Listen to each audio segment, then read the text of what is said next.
ले जी, आपके सामने ये ज़बरदस्त किस्म का गोल जो है वो कर दिया है एक साइड में। ये सारे आदमी जो आपके सामने हैं ना 40 साल के ऊपर के हैं, अंसार हैं। फ्रैंकफर्ट बाद बीच में एक दो बच्चे भी खेल रहे हैं लेकिन ज़्यादा वही हैं।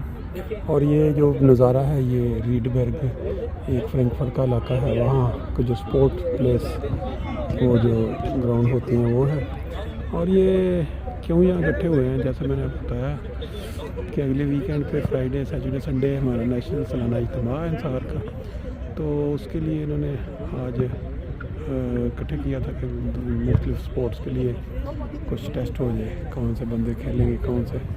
तो ये मनाज़र और पीछे आप देखें वो प्रोफेशनल जो क्लब्स बने हुए हैं उनकी टीमें फुटबॉल मुख्तलिफ जो है वो आके, लेकिन इस साइड पे भी अंदर फुटबॉल चल रहा है।